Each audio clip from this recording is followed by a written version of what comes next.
Hello everyone and welcome to today's video. Today we're going to talk about why you should not be using Google Docs for your notes.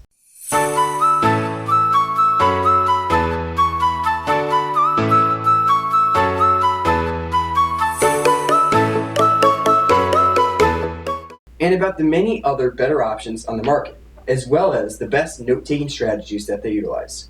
So Krish, why would you say that taking notes is so important? Note-taking forces you to pay attention and focus on the material being taught. It's also the perfect way to keep information for later so you can refer back to it when it's time for a test. And if you had to list the best 3 tips for making those notes as amazing as possible, what would they be? My first tip is always to organize your notes, and color coding your notes is a good strategy. Notes should be easy and simple to read.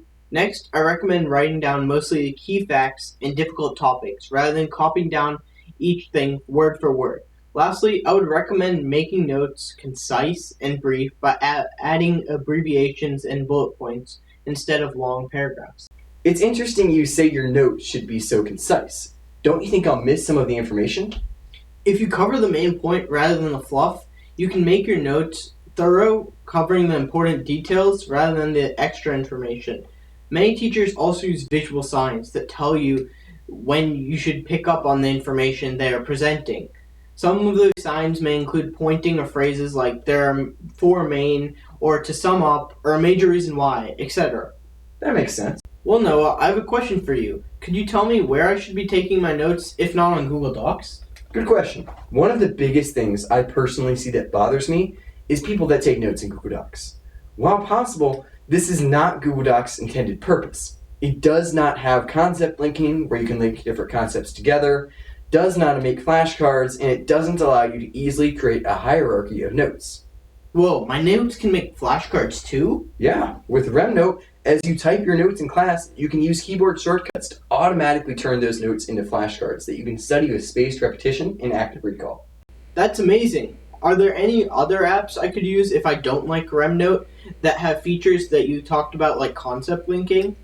Roam Research and Obsidian are 2 platforms which have bidirectional linking. Roam Research is a paid platform, but Obsidian has an amazing free plan. Both are great alternatives. I'm so confused. What is bidirectional linking? Okay, so imagine that you are studying biology. On the first day of a new unit, you probably are going to put a lot of different vocabulary words into your notes. Then, once you are a few days into the unit, you are using these words to apply them to new concepts. When you are writing about these concepts, you can link the concepts back to these original vocabulary words, and it will connect the notes within the system so you can easily reference the linked concept. It's really useful, and RemNote has it too. That's great, but I have a problem. I'm personally not a fast typer and have never typed my notes before. Is there any way I could utilize these same tactics on pen and paper? Well, sure, it's going to be just a bit different, but studies have shown that there are some benefits to handwriting notes.